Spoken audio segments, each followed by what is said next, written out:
Baik, pada video ini saya akan memberikan penjelasan bagaimanakah pembentukan bayangan yang dibentuk oleh alat optik. Ya, pada informasi yang sudah kalian terima di optik geometrik, tentunya untuk menentukan suatu bayangan, kita harus menggambar sinar yang mengenai benda sehingga nanti akan ditemui bayangannya ada di mana dengan menggunakan sinar-sinar istimewa. Itu biasanya yang kita lakukan. Tapi di pokok bahasan optik geometrik kita juga perlu menggambar proses pembentukan bayangan, tapi tidak terlalu ditekankan untuk menggunakan garis-garis istimewa atau sinar-sinar istimewa yang dimiliki oleh lensa maupun cermin. Jadi gampangannya kita sudah harus tahu kalau benda ada di sini, bayangannya nanti akan di mana. Oke, baik, kita ilustrasikan di sini. Jadi kalau kita menggambar sebuah benda, misalkan bendanya ada di ruang 1, nah, ini adalah benda di ruang 1, maka bayangannya nanti di mana? Nah, biasanya kita menggambar sinar datang melewati titik fokus, akan dibiaskan melalui titik fokus, nanti sinar datang sejajar titik fokus akan dibiaskan dan seterusnya, seperti itu. Tapi di sini kita akan menggunakan yang namanya dalil X-bah. Dalil X-bah ini biasanya kita gunakan untuk menentukan pembentukan bayangan dari lensa maupun cermin. Jadi ini bisa digunakan untuk lensa dan cermin. Bagaimana caranya? Caranya adalah yang pertama, dalil X-bah itu menyatakan bahwasanya ruang benda sama ruang bayangan itu kalau ditambahkan itu harus sama dengan 5. Jadi ruang benda plus ruang bayangan ini nanti akan sama dengan 5. Nah, terus yang selanjutnya, kalau ruang benda ini semakin lebih kecil dibandingkan ruang bayangan, maka kita sebut diperbesar. Jadi kalau ruang bendanya itu lebih kecil daripada ruang bayangan, maka nanti bayangannya itu sifatnya adalah diperbesar. Nah, seperti ini. Tapi begitu juga sebaliknya, kalau ruang bendanya itu lebih besar daripada ruang bayangan, ini bayangannya akan diperkecil. Jadi kalau kita lihat contohnya ruang benda sama ruang bayangan, ruang bendanya ruang 1, karena harus dijumlahkan itu sama dengan 5, berarti kan ruang bayangannya 4. Berarti kan 1 ke 4 dia kan tambah besar, maka nanti bayangan itu diperbesar. Oke. Terus selanjutnya yang perlu kalian ingat, 1 sama 4 itu mesti tegak. Jadi ruang bendanya 1, ruang bayangannya 4. Ruang bendanya 4, ruang bayangannya 1. Itu nanti bayangan akhir itu mesti tegak. 2 dan 3 itu mesti terbalik.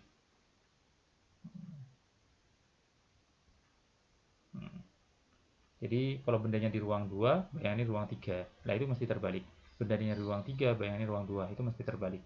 Terus apa lagi? 1 sama 4 ini mesti terbalik sifatnya.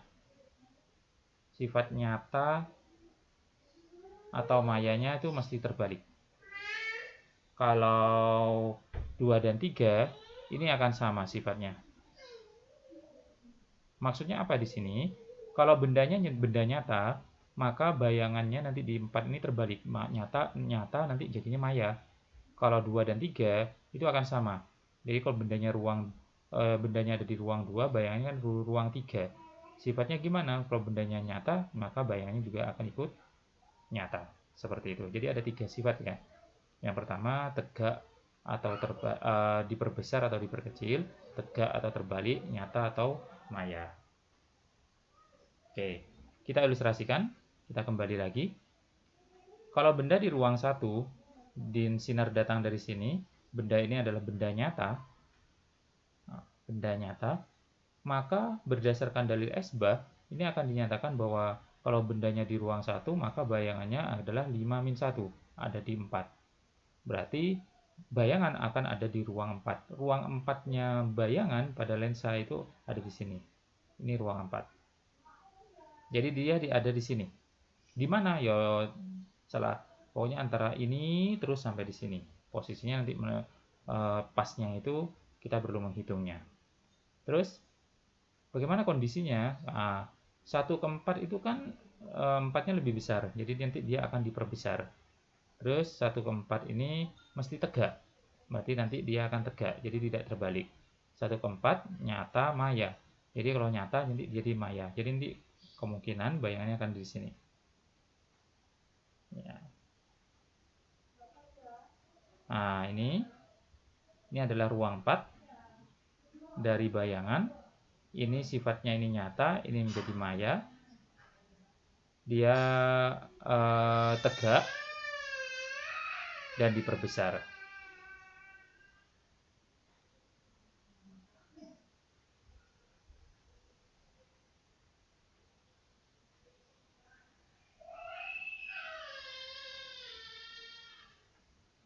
Sifatnya jadi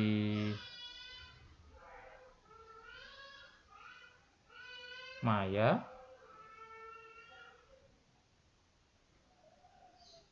tegak, diperbesar. Jadi ada 3. Ini ruang benda, ini ruang bayangan.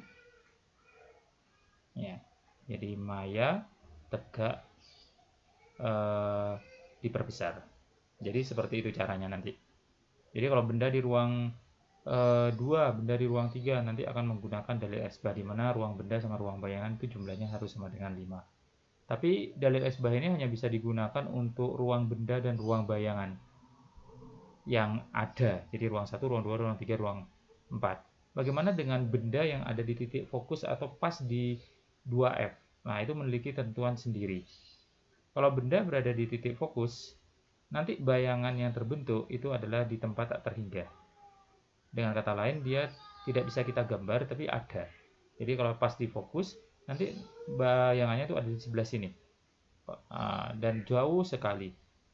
Oke, sedangkan kalau pas di 2 fokus, maka nanti bayangannya akan pas di 2 fokus yang kebalikan. Jadi kalau di sini kita letakkan bendanya di pas di 2 fokus 2, maka nanti bayangannya akan ada di 2 fokus 1.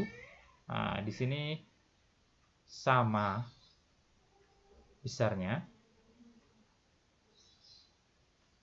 terus terbalik, ya, dan sifatnya adalah sama dengan sifat yang pertama.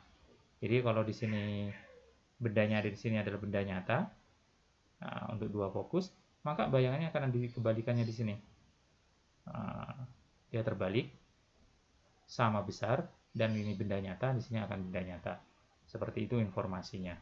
Jadi kita sudah mempelajari bagaimana cara cepat kita untuk menentukan bayangan pada lensa dan cermin. Apakah untuk cermin juga berlaku? Ya, sama, untuk cermin juga berlaku hal yang sama. Oke, silakan dipahami. Untuk video selanjutnya kita akan membahas untuk besaran-besarannya.